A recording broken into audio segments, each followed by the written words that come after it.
Hey folks, this is Francis Ablola, and as always, I'm joined by my good buddy and pal and friend and business partner, Brian Hanson. What's happening, Brian? Francis, how are you? How's everybody on the call today? Got a really special treat today here for you, but I'm going to let Francis introduce our special expert guest today. Absolutely, and that's exactly what we have. We have a special experts authority, someone who I look up to very much, someone who I paid a great deal of money to get coaching from and become good friends with, and who I met several years ago and was just blown away by his knowledge and his experience in the field of direct response marketing and copywriting, which, as you know, everybody listening on this call, is I'm a fanatic when it comes to getting higher response. So joining us today is my good friend, Doberman Dan Gallapoo. How are you today, Dan? Doing great, Francis. Glad to be on the call. Hey, Brian, how's it going? Great. Glad to have you, Dan. And you guys at home should know that Dan and Brian and I mastermind on a regular basis. We've come to the secret headquarters of Marketer's Black Book and thrown around tons of ideas and filled up the whiteboard walls. And every time we talk and connect, it's just a sort of a barrage of ideas. Just to give you some guys some background on Dan. Dan's a serial direct response entrepreneur. He's a kitchen table entrepreneur. He really lives the internet marketing and direct response marketer lifestyle. Brilliant copywriter. Whenever I pick up a sales letter of his, I cannot put it down. Whenever I pick up one of his newsletters, I cannot put it down because I'm always learning new stuff. He's written and started numerous businesses. He's been hired to write and advise dozens of multi-million-dollar entrepreneurs. As a copywriter, consultant, he's worked with some of the biggest publishers in the world, written hundreds of successful ads and sales letters and direct mail packages. And your stuff has been seen everywhere, is that right? Especially in your niches in the bodybuilding niche and a lot of the different things that you do. Is that right, Dan? I have been pretty prolific in that niche for a long time, from 95 just up until February of this year, 2012. Yeah.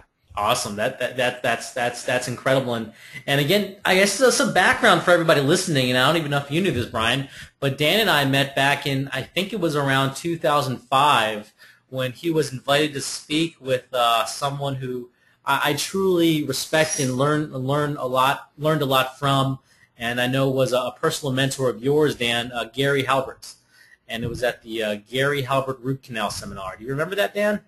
Oh, absolutely. The Root Canal Seminar in Orlando, Florida. Exactly. And what was amazing, and if you guys on the phone don't know who Gary Halbert is, but he's in my eyes one of the greatest copywriters to ever live. And especially when I first started, I just dove into anything that Dan or Gary put out, and it was amazing to learn from someone who can just write persuasively as he did. And on this call, we're going to get into a little bit about kind of your experience with Gary and some of the things that you've learned from him.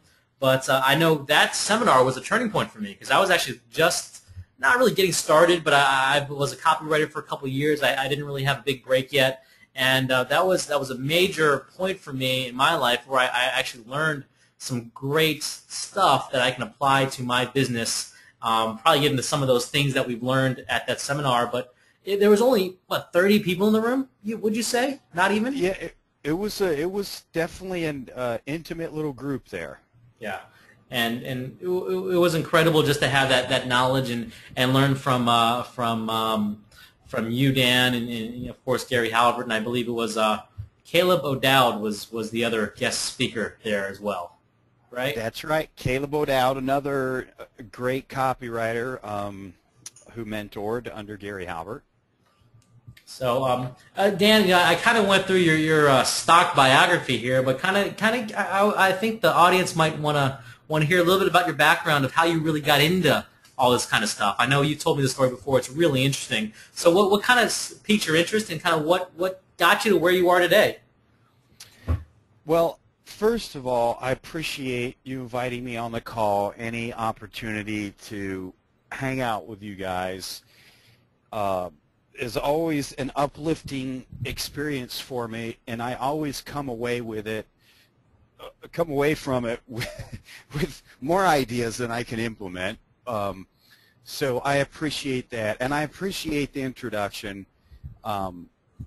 and I think if anybody hearing that, well, heck, I'm hearing it myself, and I'm thinking, wow, when I'm feeling crappy, I'm gonna replay this recording There you go. and feel better about myself. I think the most important thing I'm going to do today is give everybody hope, because see, you've disclosed the good things about me, and I appreciate that. That's very kind of you. But I'm also going to give you the other side to things. I am a guy who grew up in a lower middle class environment without, well, I grew up in Barberton, Ohio. It may be a lot nicer now, but it was a dump when I lived there. And my family was pretty broke, and I heard stuff like, we're broke, we always been broke, we're going to be broke the rest of our lives. And that's kind of the conditioning I grew up with. And I had no advantages, I had no money, I had no opportunities, didn't get to go to college, too broke to do that. And so I'm going to offer hope, and I've made every mistake in the book in my entrepreneurial career, so I'm going to give everybody hope. All the nice stuff you said is good, but that's like, the 10%. The other 90% is me screwing up, time after time after time, making these mistakes to learn how to do it right. So, if I can figure this stuff out, if I can figure out how to create what I call these kitchen table businesses and online businesses, and write copy that brings in a lot of customers and money, trust me, if a guy like me from Barberton, Ohio can do it, anybody can do it. There you go. Well, you just brought up something there, and I love that story of kind of the of if Dan can do it, anybody can do it. I think that we say the same things about ourselves, Brian and I do, is that we really didn't have any special advantages learning this stuff. We just had to go out and do it. You mentioned just something there, the kitchen table business, and that's something that you really kind of preach and teach. Tell me about the whole concept of a kitchen table business, Dan.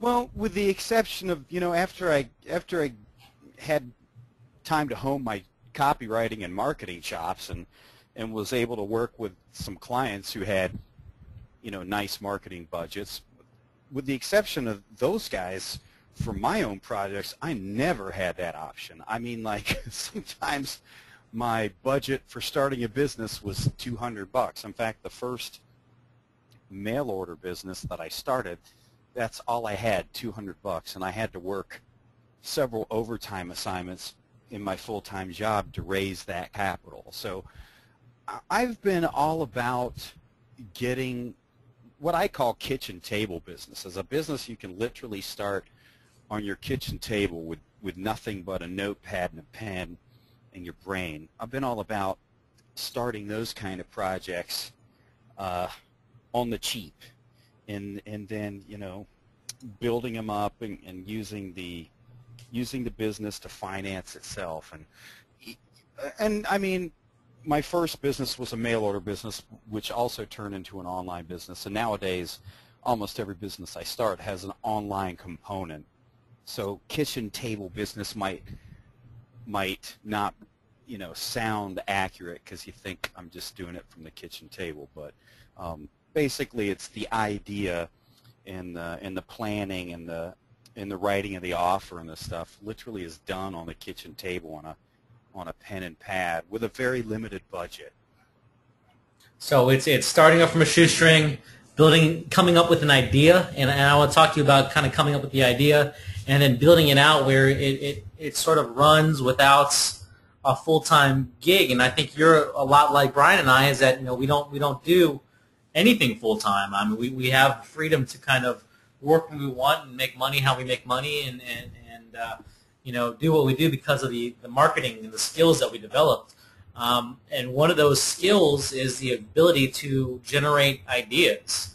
And I know that's something you're really good at, of being able to generate ideas that produce income and produce money. And I know you've learned some of those tricks and strategies from Gary Halbert. I would love to know and pick your brain about some of the things that you've learned from Gary Halbert on how to generate money-making ideas. Well, I had the opportunity of mentoring with Gary Halbert, and then working with him on his client work, writing copy for him. And I had already been successfully starting my own businesses and writing copy, but then when I wound up getting together with Gary, it was kind of like throwing gasoline on the fire. It really took things to the next level for me. And something that was, I have my own ways of coming up with ideas for my businesses and various projects, but one of the real eye-opening things for me was to see how he did it. And he had what he called his $1 million potato box. It was this wooden box with a hinged lid, and it was supposed to be for storing potatoes, but Halbert never cooked. He always went out to eat. So what he did, he called it his fodder file. And anything he found interesting, any ad that he saw in a magazine, any direct mail piece he got, any article he saw, any something out of Wall Street Journal or Investors Business Daily talking about a new trend, anything, even the craziest stuff, he would just tear it out and throw it in his potato box. And so one day, after we were out on this boat that always left us stranded, and we were stranded all day on that boat, I guess he figured I'd suffered enough, so I deserved $1 million secret. And we went back to his apartment, and he told me to bring the potato box to the center of the room, dump it out on the floor. And there we sat with this big mound of papers, sat on the floor Indian style, just sifting through them. And Gary had a unique way of teaching. Actually, with me, he never sat down and said, Dan, here's what we're going to do, here's why we're doing it, and here's the results we want. He never did that. He just did whatever, he just did his thing and expected me to observe and figure it out on my own. So he's sifting through stuff and, putting stuff aside, throwing stuff back in the potato box. And he was just looking for ideas for businesses, for products, whatever, for copy ideas for clients or even product ideas for clients. And that was quite eye-opening, because the most obscure stuff that he had stuffed in that potato box, stuff that, I looked at and I thought, what the heck is this doing in here? This doesn't make any sense, was sometimes the impetus or the spark to ideas that literally made him millions of dollars. And that was quite an eye-opener for me. I have continued that tradition ever since. I don't have a potato box. I started with a file, what I call my fodder file cabinet, and now that's overflowing, and now I've taken over the laundry. And it's a fodder laundry room, I guess, with all kinds of stuff, direct mail pieces, articles, anything that I just, even if it's just something strange, I think maybe down the road this might somehow trigger an idea, I put it in there. And again, just like Halbert, every so often I dump that stuff out and go through it. And every time I go through, I'm not going to lie and say every time I go through it I get $1 million ideas. Nah, sometimes no, I go through it and nothing comes up. I just toss it all back in the laundry in my little stack there, and for another day. But many times I just find the exact thing I need right at that exact moment. It's either a new business idea, a new product idea. If I'm already working on something, it's a copy idea. And so that was Halbert's potato box secret for $1 million ideas, which I continue to this day, and I encourage anybody to do that. Yeah, it sounds a lot like, a lot of copywriters keep swipe files. And but this is not only just to keep swipe files to leverage copy from, to get ideas for copy, but it's really for any business, for any aspect of your business. And that kind of takes me to a question I've had. I've actually never asked you is, what is your process of writing copy? And with any type of business, with starting a kitchen table business or whatever business that you have, it all comes down to the effective, having the right market, having the right offer, and then creating that message. So, and you and I are practitioners of creating effective and influential messages that reach the market and get sales. But one thing in the years that I've known you and we've worked together, and I've even learned from you, I've never asked what's your process for writing copy. A question I get all the time is, how do I become a better copywriter? How would you answer that question, Dan? Well, again, I'm going to give everybody hope because, I didn't have, when I got started, I didn't have access to any copywriting courses. I didn't have any access to any books. I had a product by Dan Kennedy called Magnetic Marketing, which Great product. It was I guess he's still selling, or is a great product. Yep. He has a new version for updated, I believe. All I had was that, and all I could observe was his process in selling that product to me. And then that product was basically for like small businesses and brick and mortar businesses, showing them how to use sales letters to increase their business. So that was the only model I had. And I didn't even know, what I was doing, I didn't even know there was a word for it. I didn't even know it was called copywriting, or I would have looked for books. I didn't even know there were books. So I just had to kind of observe what Dan Kennedy was doing in that magnetic marketing kit and kind of duplicate that.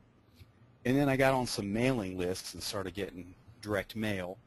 And I kind of used that as a model and duplicated that. And I basically didn't know what the heck I was doing. And so it was a lot of groping in the dark, to try to figure that stuff out. And I didn't have any kind of system initially. It was just I would start writing headline ideas, and then of course I used those headline ideas for headlines and bullet points. And then the rest was really simple. In fact, the very first sales letter I ever wrote, which was in the bodybuilding market, which was successful. In fact, it was after 9 years of various nonstop entrepreneurial failures. While I was a full-time cop for the city of Dayton, Ohio, and a part-time entrepreneur, and everything I did failed for 9 years. My first sales letter was a success in the bodybuilding market, and really all it was I came up with what I felt was a compelling headline for that market, which I totally understood because I'd been in that market since I was 16. And then it was just basically a story, slightly embellished, but it was true, about a power lifter who took me under his wing and showed me how to gain muscle. And then, most of it was story. And then some bullets about what they'd get. They get the mail that shows this and that. They get the audio tape. They get the special report. And then it was a guarantee, which was a money-back guarantee. And then it was a close, like, here's how to order. You call this number.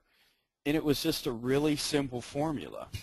And I didn't know it was a formula. I just knew that, it sounded good to me. And that's how I got started. I mean, now my process is different. I mean, now I know some secrets to make this a lot easier. Okay, now we need to know your secrets.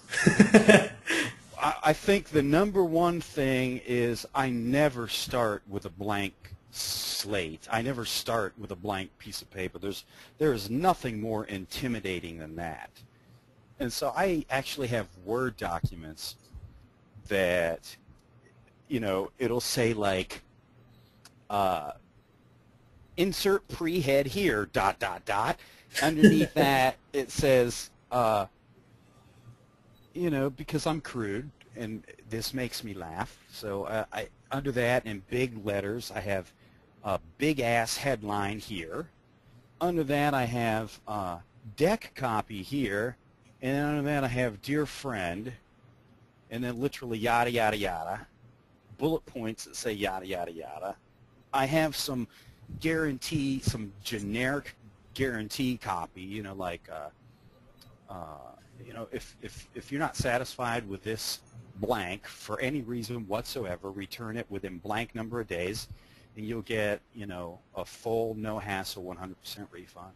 Then a generic close, and that just takes so much pressure off. It's like you're not starting from zero. Oh yeah, I totally agree with you on that. When and you and I have both written hundreds of sales messages, and the worst thing to see is a blank page.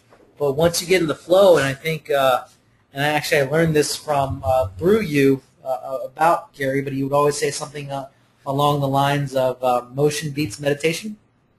Is that right? Yeah, yeah, absolutely. And it's and I think we even have it written on one of these whiteboard walls around here. If I'm looking at a blank page, I don't know what to do next. Even if I have the message in my head, it's the hardest thing to get on paper of beating that sort of blank page blues. But that's a really cool technique you have. You actually have the templates. All right, and writing as long as you have, I'm sure you know exactly the template in mind. You don't need to go off of checklists or blueprints like a lot of people do when they start. But it's always helpful to have that in front of you to just see, okay, I know what I need to do, but I just need to sit down and write and get it done. And here are the blanks that I need to fill in. Absolutely. And, another thing that makes it a lot easier is, we talk about swipe files and we talk about swiping. And it doesn't mean, stealing somebody's copy word for word. It basically means taking a piece that's successful and kind of using that as your template or guideline. And, at the risk of being self-serving, I just showed my exact process of how to do that in my May 2012 issue of my newsletter. And, there's no need to innovate. And innovation takes a lot of time, and there's no need to do that when there are successful letters. They're called controls. They've been tried and true, and you can take those controls, and you're not going to steal them word for word, and you're not going to use their wording. What you're going to use is you're going to look at the basic formula they're using. And in that issue of my newsletter, I used a sales letter for the golf market written by a top copywriter named John Carlton. And there's a format and a flow, and once you read the letter, you figure it out, like, oh, okay, here's, his headline is, grabbing attention, making a promise, and drawing you into the copy. So you basically follow that same formula for the headline. The very first sentence, of the copy is basically, if you read it and you figure, oh, he's saying if then, like if you want this, then this will be the most exciting letter you've ever read. So you just take those successful pieces and use those as models for your own thing. And it just makes it so much easier. No, don't make this complicated. It's just way easier to duplicate than innovate. Absolutely, and I actually just read your newsletter from this month where you talk about that, and you actually go through the entire letter and create your own letter from it. Is that right? Yeah, exactly. And when you do that, when you do it right, I mean, don't copy it and then use word substitute in Microsoft Word. Like, don't take the golf headline and substitute baseball, for the word golf. I think you really are, like, plagiarizing.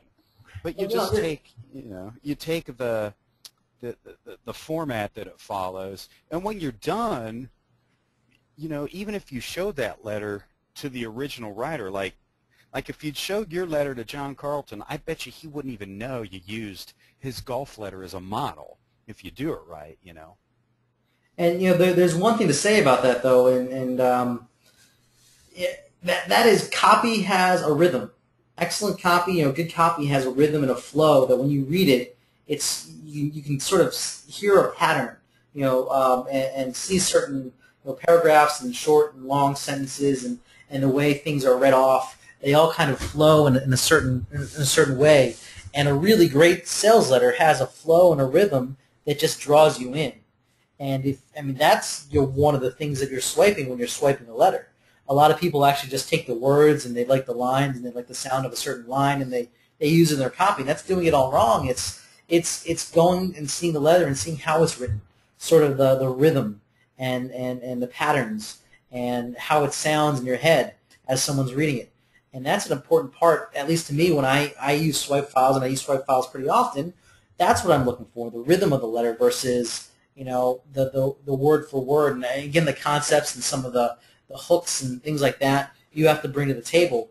But a structure of a good letter will work again and again and again. Oh, absolutely. And some people seem to have this hang up or mental block with writing. They just freeze up when they need to write something. So if you want a really down and dirty bootstrap way of doing this, if you can explain your product to somebody in person, just do that, or explain it to an imaginary person and tape record it, and there's your raw material for your copy. Have it transcribed, and then you can start organizing it. Use a proven control as kind of the template, and organize your copy so it's kind of in the same rhythm and same format as the control. And you're really, at that point, you're not even writing copy. You're just assembling copy from the transcription. And that's taking a proven pitch, especially if you're selling a product, having a proven pitch that works when you're on a face-to-face sale, but just taking it, recording it, transcribing it, piecing it together to make it the most effective letter that you can write. And that's probably the easiest way of putting a sales letter together. And Dan, we're starting to go on some secrets that you learned of writing copy, and I stopped you at the first one. So I got to pick your brain. What's the second step of writing the craziest sales letter, most effective sales letter that you can put into existence? Well, this will sound like heresy coming from a copywriter, but believe it or not, the copy is not all that important. I mean, it's not the end-all, be-all to the success of the promotion. The most important thing is who's reading it, is the market and the person reading it. So the most important thing is to really know your market. I think that's probably why I did so well in the bodybuilding market. I had been in the market so long. I was the 90-pound weakling, typical hard gainer guy, couldn't gain muscle, and I understood every single frustration. I understood exactly how they felt. They've been ripped off with fraudulent supplements and promises, and I could just totally identify with that market. So writing for them was a piece of cake. So a big secret is understanding your market, understanding their wants and desires, understanding what are the things that keep them up at night, what are they frustrated about, what are most importantly, what are some of the things they want that aren't necessarily verbalized. Like, in the bodybuilding market, what they say they want, they want bigger muscles and stronger and six-pack abs and all that stuff, but there are other unstated reasons why they think they want a 19-inch arm. Yeah. And so knowing those unstated reasons and hitting on those in the copy, maybe they were bullied as a kid. Maybe they think that will make them more attractive to the opposite sex. Maybe they've been, lacking confidence their entire life, and they feel like if they have big muscles, that's going to make them feel better about themselves. So the better you understand your market is a big key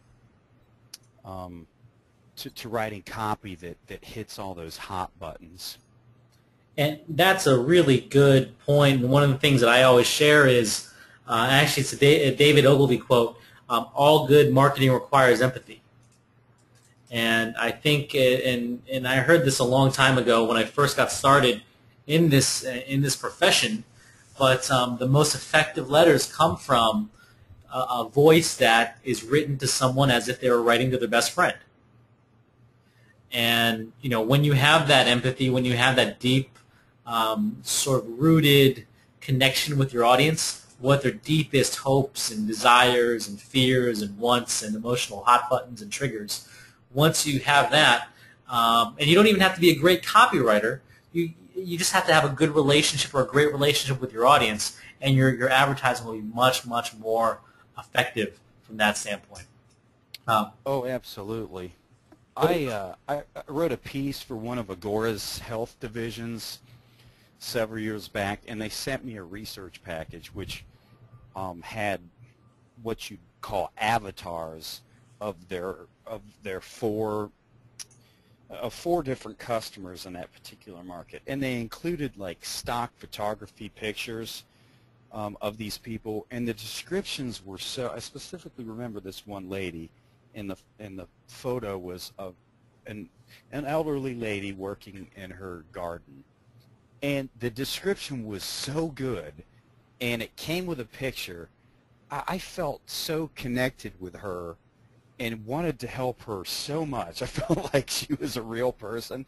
I actually taped that up on my computer monitor and looked at that as I was writing the copy. And I'm writing to this, this elderly lady that's in pain, because of arthritis. And I wanted to help her so bad. That copy flowed so well. I just felt so connected to her particularly. And that's actually a trick that Carlene Anglade Cole told me about. The very first sales letter she wrote, Carlene's a very successful copywriter. She said the very first sales letter she ever wrote, she put a picture of her mom up on her computer monitor and just wrote a letter to her mom. You can't steer your mother wrong. That's right. And one of the things, a customer avatar, and for the audience listening, that's basically a profile of your target customer, your target audience, your best customers, who's going to buy your products and services. And I actually call them imaginary friends, because you don't want to steer your friends wrong, you don't want to steer your mother wrong, and when you can actually write from, and there's a lot of people who get this wrong, but if you write from the angle of, I want to help a person, a real live person who's reading this letter, I want to help them through and solve their problem versus another person on my list or another person on getting this letter, just another nameless blind face, versus having an actual real deep-seated relationship with them. Your copy becomes much more effective, and I believe getting into their head. I think it was Robert Collier that said, what was it? You got to get inside the maybe you remember the quote, Dan, is enter the conversation already going on inside their heads. Exactly. And once you do that, your copy becomes much, much more effective. Okay, so we got some secrets out of you. We got the first one is never start with the blank page, and leveraging swipe files to do that. The second one is what we just talked about, and it's not the message. It's the market. It's the person reading the letter. We got to squeeze some more out of you, Dan. Tell me secret number 3 of writing effective copy like you do. Well, actually, great copy isn't necessarily written. It's assembled. And for me, it comes in parts. I just don't sit down and write an ad or a letter from start to finish. I'm not stuck in the dogma of always having to do it the same way. Some copywriters are. They'll start with bullets. They'll write 500 bullets or whatever, and that's how they always start. I happen to start wherever I start, and there's times where I start. Well, not times. Most of the time, to be honest with you, most of the stuff I first start writing sucks pretty bad. But it's just a matter of getting in motion and starting to write, because something I write that sucks leads to something else, another thought that maybe sucks less. And then that leads to something else that sucks less, that leads to something else that isn't bad, which leads to something else, which, it starts getting better and better and better. And, so a lot of it isn't used, but it got me emotion, and it got me to the point where, now I start writing some stuff that's pretty good and is usable. So there are literally times, Halbert, what he made me do is he'd say, first of all, he made me write out all my copy by longhand, simply because that's how he preferred to do it. I did not, but, you do what the master says to do. So when we would sit down to write, he literally would not allow my hand to stop. And there were times where I was just literally writing. He would prefer to write blah, blah, blah when he'd go blank, and I'd prefer to write yada, yada, yada. And there are times where I wrote paragraph after yada, yada, yada. I mean, none of that's usable. But, it kept my hand in motion and connected to my brain. And so after several paragraphs of yada, yada, yada, something would pop into my brain, like, the seven secrets to, instant natural pain relief. And then I go blank again and continue writing yada, yada, yada. And it's just the matter of getting into motion. And that's how bits and pieces of copy get created. A lot of it gets thrown out, but there are a lot of usable pieces. And that's why I say it's good copy is assembled, not necessarily written. I can count on one hand, after almost doing this almost 20 years, I can count on one hand the number of times where I've sat down and almost written an ad from start to finish that ran like that. That almost never happens. It's, you get a couple good bullets here and there, you blank out.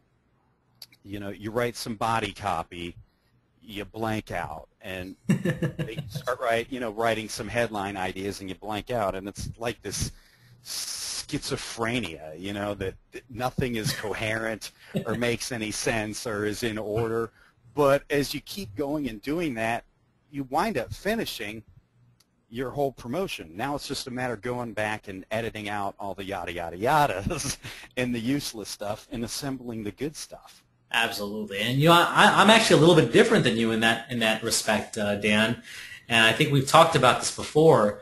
But if I don't sit down and write from top to bottom an entire sales letter, that sales letter is not getting done. If I stop somewhere in the middle or start somewhere toward the end, I'm lost when I go back to it. And I think every writer has their own style. And I know if I told somebody that, and it might have even been you, and most people think I'm crazy.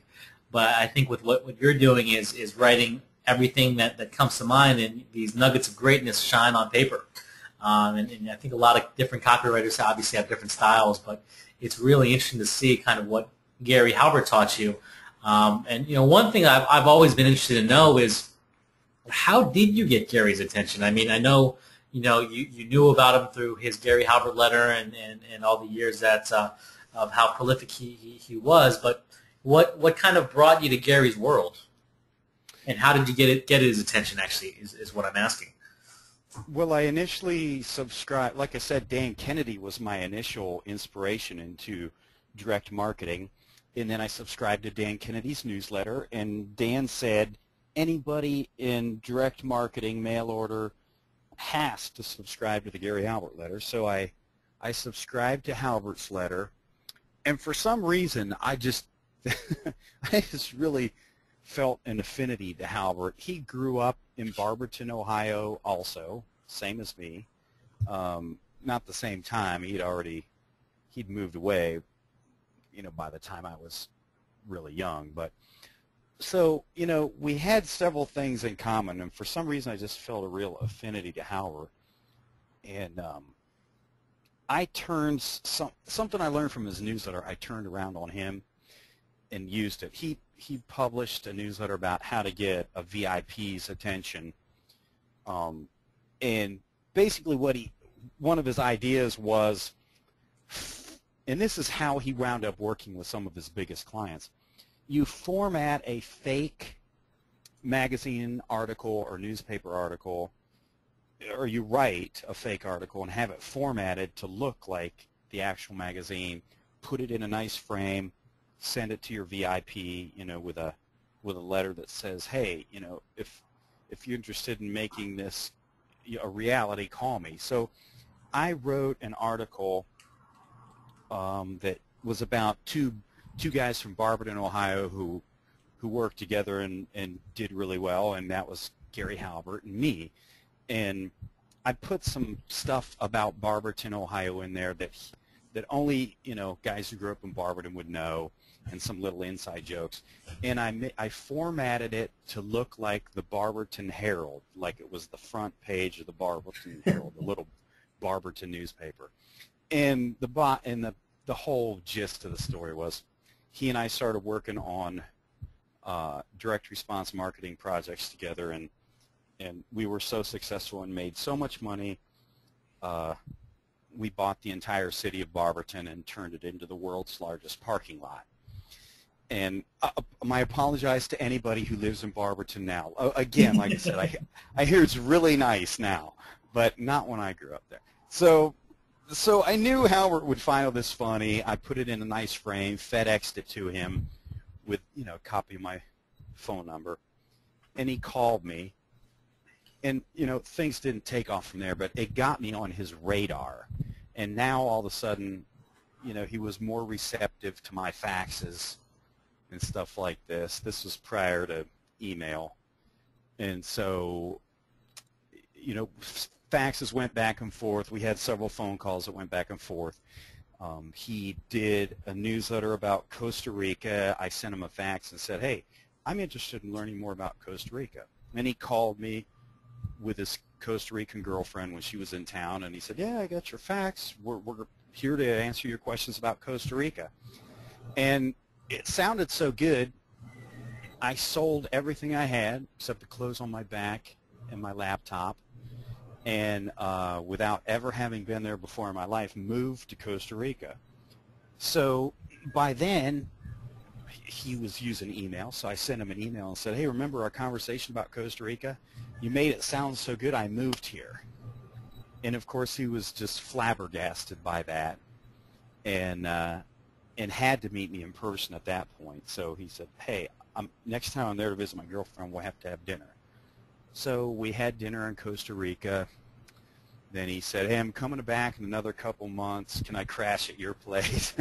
And I'm like, yeah, sure, you can crash at my place. That was supposed to be for a weekend, and it wound up being like 4 months. He stayed at my house in Costa Rica for 4 months, and and at that point we had transcended from the mentor-mentee relationship to a friendship, and so we worked a lot together there in Costa Rica, and then he talked me into moving back to the States, to Miami, to live in the same building as him in what he called his client apartment.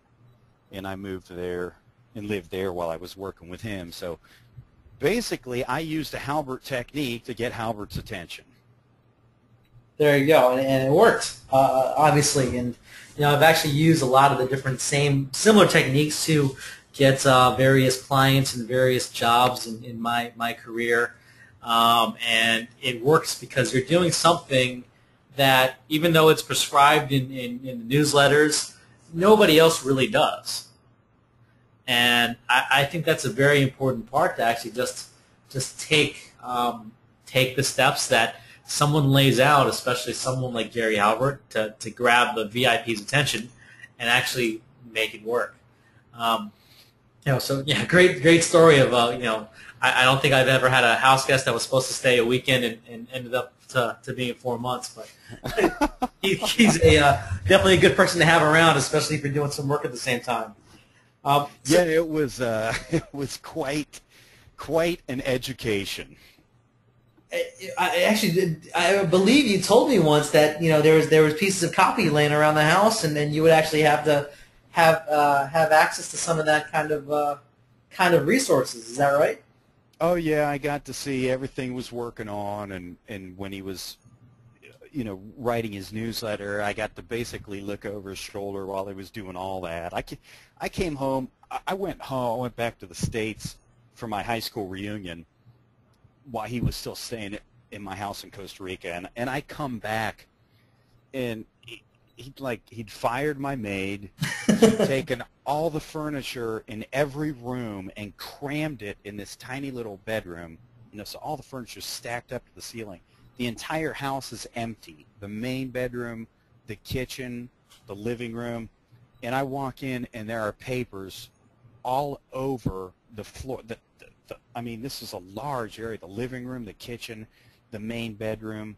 He'd moved all the furniture out so he could put these papers all over the floor.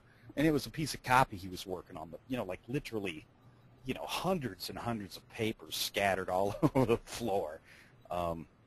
He was quite the eccentric.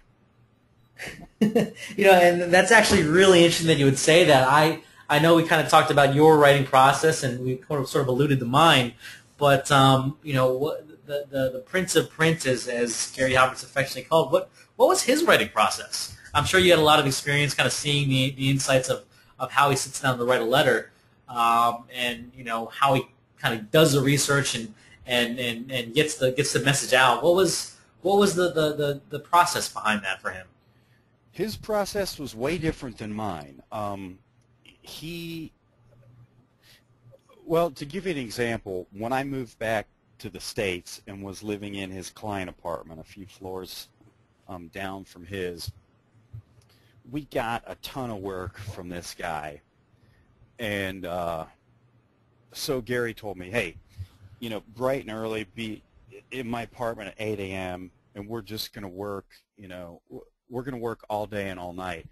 And so I would always show up every morning, and the way the day would go, it would be like, let's go get some coffee. Let's go get some breakfast. You know what? Now I need to go get a part for my boat. Now, you know what? This new CD's out. Let's go get the CD. And it'd be like, ooh, this movie just came out today. Let's go watch a movie. This went on day after day, week after week. And after 2 weeks, this guy paid us a large sum of money, and we hadn't done a lick of work. And I was starting to get worried, and I almost said something to him like, shouldn't we be working? But I thought, well, I ain't, I ain't the Prince of Print. I'm just the mentee, so I'm going to keep my mouth shut. And what I realized is we goofed off on his boat a lot. And one time we were out on this boat, and we never talked about these projects. We never talked about the clients. We never talked about the copy. We didn't talk about marketing at all. But one time when it finally hit me what his process was, we were out on the boat. We had just, pulled it out, and we were in the bay. And he got this, he just didn't say anything. And he got this strange look on his face. And I was driving the boat, and he told me to turn around and go back to the dock. And we did. And he didn't say anything that entire time. We docked the boat, went back up to his apartment. He didn't say a word. We walk in the apartment. He grabs a yellow notepad and a pen, and he sits down, and in approximately 60 to 90 minutes, he writes the entire ad. And I finally got it. That was his process. We had read all the material we were given, all the research material, and then literally goofed off and doing no work at all and not even thinking about the copy, at least consciously thinking about it, for almost 3 weeks until he finally, the breakthrough idea just popped into his noggin, and then he went up and wrote the ad nonstop. And that was his process. He very rarely, picked at it here and there, wrote a little bit here and there. No, he literally goofed off for weeks or months, and until he had the breakthrough idea, and then he would sit down and write the entire ad, in a matter of maybe an hour or two at the most. So would you say that's the key of writing copy fast? One of the things I always get asked is how do you write copy so fast? And I kind of follow a very similar approach, but when you're sitting down and you're on a deadline and you get something out, what would you say is the best kind of route to take?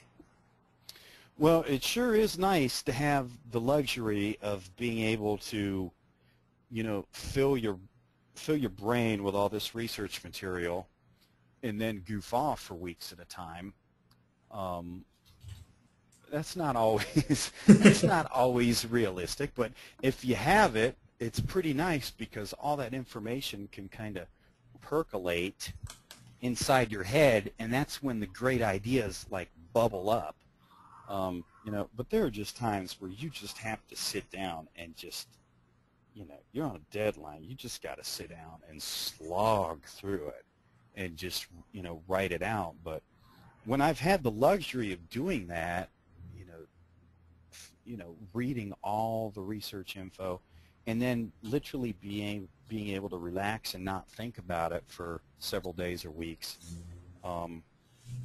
it is pretty nice to let all that stuff kind of sit and wait for those big ideas to appear in your head.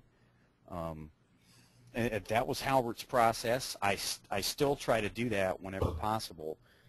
And then there are other times like you just got to crank something out, you know.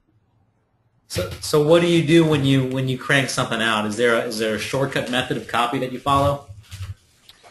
What I did initially when I was still pretty new was I did the swipe method. You know, I took a piece that I knew was proven, and I used it as my template and modeled the flow and modeled, basically the format it used.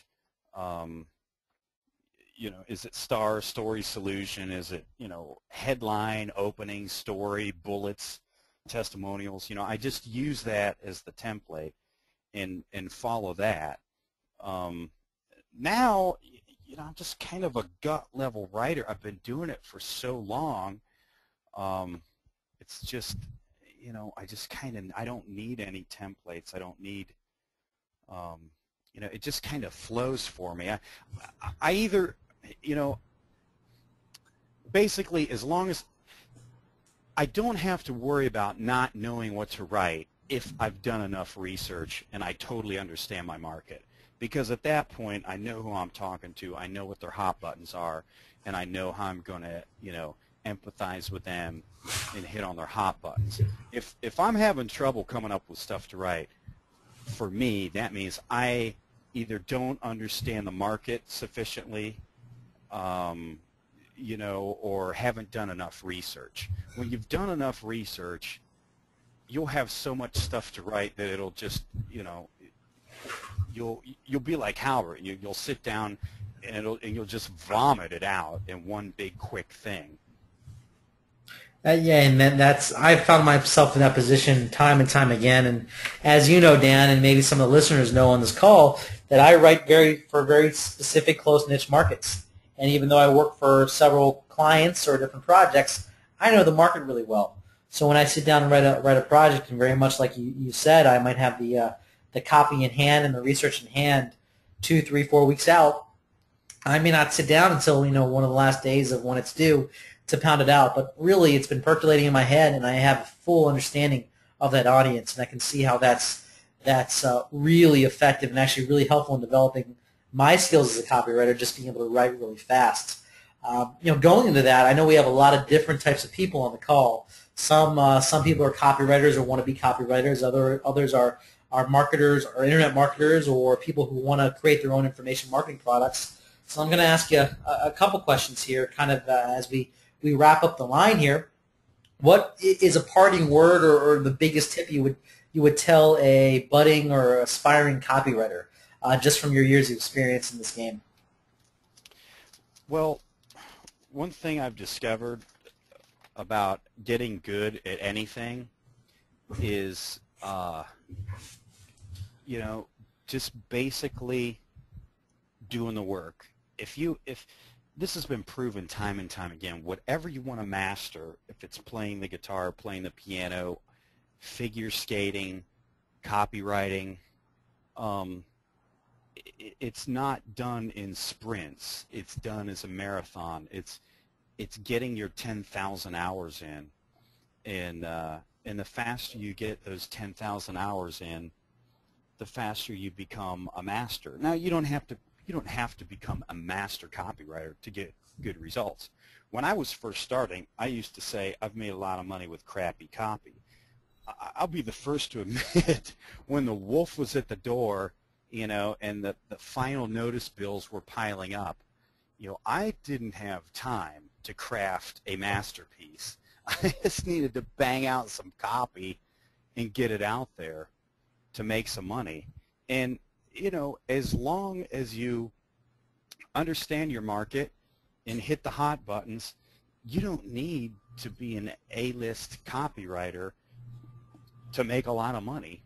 And I've made a lot of money with crappy copy. So you just do it. As stupid as that sounds, you just do it. It comes back to Halbert's old admonition, motion beats meditation. You just sit down and write. And through that process, you know, and modeling other successful writers, you're eventually going to start to get the knack of this. And yeah, you may not be a master, but you don't need to be a master to make some really good money at this. It's not, you know, it's not brain surgery here. And you know, so I'm completely with you there. And you know, motion beats meditation. The universe rewards action. As when it comes to being a copywriter and becoming good at as a copywriter, it's just a matter of writing. You know, and at the same point, what would you say? And we talked about being a kitchen table entrepreneur, or you know, an internet marketer, living the marketer's lifestyle. What would you say that your parting words are the most important thing you could tell to a budding info marketer or someone looking to go off on their own, not as a copywriter, but as a kitchen table entrepreneur? Well, you can have a lot of fun with this, and actually make some really good income with it. You don't have to choose a niche that you're personally passionate about, but I think it's an advantage. Like, I went into bodybuilding because I understood it, and I was going to read about it and buy stuff in that market anyway, so I figured I might as well make a business out of it. And it makes it pretty fun, you know, whatever your passion is, if it's dogs or, you know, or music. If you can figure out how to make a little business out of that with an info product, it can be an awful lot of fun. And really you kind of have a little head start on everybody else, because you don't have to go through the learning curve of understanding what people in that market want. You're already in it, so you know what they want. And so I'd encourage people to take a look at that first. I know that advice is given a lot, but it does make sense. You know, look at your own personal passions and interests and see if you can, you know, make an info business out of that. I can tell you from experience also that sometimes when you go into markets, just because they're good markets and they're big markets and there's a lot of money, and you wind up being successful in that, sometimes, I know people will find this hard to believe, but that can be pretty miserable when you're making a lot of money in something that you don't enjoy whatsoever.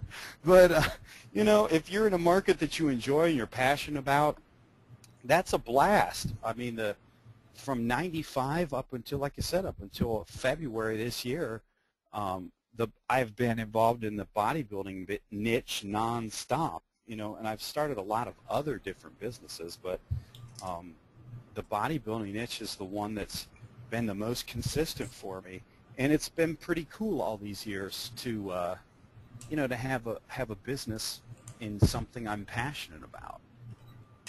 And you know, again, that's important, is finding something you love to do and being able to spend time doing what you love. But also, you don't have to fall in love with the product to make a lot of money doing it. I mean, it's really kind of, if you're starting a new info marketing business or any type of online business, it's weighing out the options of, do you want to build this thing to last and be your passion and live the 4-hour work week, as Tim Ferriss calls it, or you know, do you want to generate some revenue really quickly? Dan, thank you for so much great information. I know that you had you actually made a special offer available to everyone listening, and I wanted to kind of pull up that page on here. If you go to marketersblackbook.com /Dan's free gifts.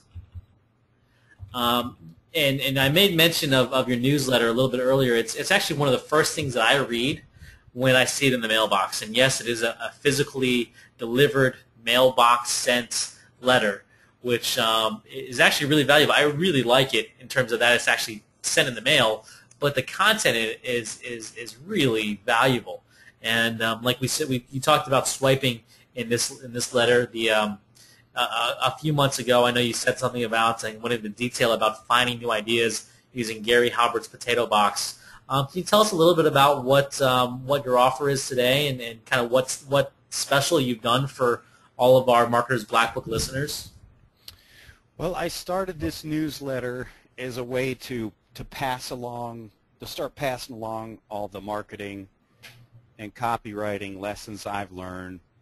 And a lot of the Halbert lessons I learned, I started it in January of 2011 as just a little side project, and it quickly became a passion of mine. So I publish a actual hard copy, paper and ink newsletter delivered via the U.S. Postal Service every month. And in addition to that, my subscribers get a monthly webinar with me where I answer questions, either questions that have been sent in via email or a lot of times I open up the lines and answer questions live. And then I also have set aside regular times where people can call in for a one-on-one consultation with me. It's, I'll tell them this date between certain hours you can call in, and as soon as you get through to me, you get 10 minutes. And that's normally for subscribers within North America, it's $49.97 a month. Outside of North America, it's $59.97 a month. But for your folks, Francis and Brian, I'm doing a little trial offer for them so they can check it out without any risk. They can get a 2-month subscription, and all I'm asking is that they just cover my shipping and processing fees. If they're in North America, that's a one-time charge of $19.95, and if they're outside of North America, it's a one-time charge of $29.95, and they're going to get some bonuses with that. They're going to get a 16-page report called How to Find All the Gold Your Greedy Little Heart Desires right in Your Own Backyard. It's a plan I learned from Halbert. This was actually one of Halbert's plan Bs when he was hurting for money and he needed to make money fast. And it's a way to find some opportunities right in your own backyard where you can make some pretty significant money fast without much of an investment. And it's also a plan I have used when my back was against the wall. The entrepreneurial life, the life of an entrepreneur is not always smooth sailing. We have some interesting times. So that's come in handy for me. There's also a DVD accompaniment to that where I show you a free source for quickly finding, these high-paying opportunities right in your own hometown. I'm also including an audio called Gary Halbert's Secrets Revealed.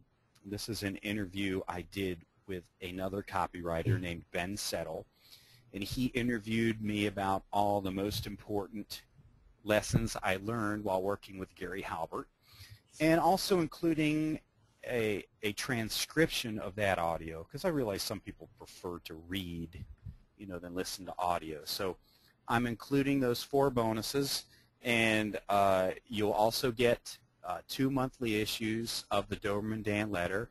You, just like my regular subscribers, you get to participate in the monthly webinars, and you can call in during my monthly one-on-one phone consulting days.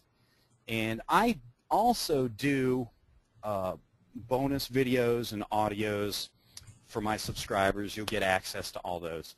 And in fact, in another couple weeks, all the bonus content and all the recordings, all the previous webinars and teleseminars are all going to be posted on the private member site. So even with just this 2-month trial subscription. You'll get access to that membership site as soon as it's ready in another couple weeks. And how this works is try it for 60 days. I hope you like it. If you like it, then you'll just automatically be upgraded to one of my regular subscribers, and you'll be charged the regular monthly subscription. Again, for people in North America is $49.97 a month, and outside North America $59.97 a month. If I'm not your cup of tea, that's cool too. Just prior to the end of your 60-day trial, you can just send us a customer support email on my site at DobermanDan.com, or my 800 number is on the newsletters. You can call our call center and cancel your trial subscription. You won't be billed a penny more. You get to keep all the bonuses and all the newsletters you've got. I think it's the most risk-free way I can let people kind of test me out. And it's an awesome test because the newsletter is jam-packed with value. Again, it's the very first thing I read when it comes into my mailbox each and every month. And Dan, I think I've been a subscriber since the day one. Yes, you have. And I specifically remember that. And Brian's been a subscriber since month 2 when I told him how good month 1 was. He actually stole. I think he still might have it. My first newsletter. After I finished reading, I let him borrow it, and he became a subscriber right after that.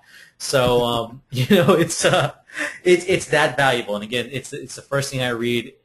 2 months, try it for 2 months, you'll fall in love with it. If not, there's no risk to you. So really take advantage of this offer. It's marketersblackbook.com/Dan's free gift.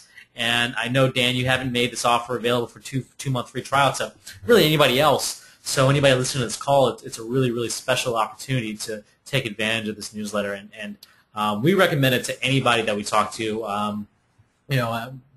Brian was just at a high-level mastermind of 10 very successful entrepreneurs, and he recommended this thing as his main resource for information in the world of offline, online marketing and direct response marketing. So it's a very valuable option. Well, thank you. This is just something for your people, the people listening to this call. I mean, if you were to go on my website, there is no 2-month free trial. The only offer on my website is, sign up right now and pay right now. And Francis, just to confirm, I believe that link is marketersblackbook.com/Dan's free gift, and gift is singular. Yes, Dan's free gift, correct. Okay. Awesome. Well, Dan, thank you so much for your time today. It was super insightful, and I always love the ability to pick your brain, and every chance I get, I find it super valuable. Brian, did you want to close off with anything? Well, I'd just like to thank you for being on the call with us today, Dan. We've been looking forward to having you. And like always, we always like to talk with you. Sorry, I kind of stayed out of the loop there, but I've got 2 expert direct response copywriters on the line here. I don't have a lot of value to contribute, so I'll let you guys have the show. But I've been taking some notes. I got my pen and pad out here, and I really appreciate your time today, Dan. Yeah, my pleasure. I've been looking forward to it. Anytime I can get to hang out with you guys, I always enjoy that because I come away with stuff that makes me more money. Your seminar, the Internet Marketing Intensive back in March, I still have pages and pages of notes. It'll take me literally years to get all that implemented, but you guys are my go-to guys for anything cutting edge on internet marketing, SEO, all this. I'm just amazed every time I log on to Marketer's Black Book and I see what you're doing, or I see like, holy crap, man, look, they've got like top 2 or top number 1 positioning on Google overnight. How the heck are they doing this? So, I enjoy picking your brains, and I didn't get a chance to do that today, but I will look forward to doing that again in the future. Oh yeah, absolutely. You're always welcome to it. Again, we're fortunate to have you in our inner circle of friends and peers and mentors that we can call upon. And thank you so much for your time today. And actually, we expect a lot of great feedback from this call because there was so much information shared. So again, thank you, Dan. Thank you. Thanks, Francis. Thanks, Brian. Talk to you soon. Awesome. Thanks everybody for the call. We'll talk to you next time.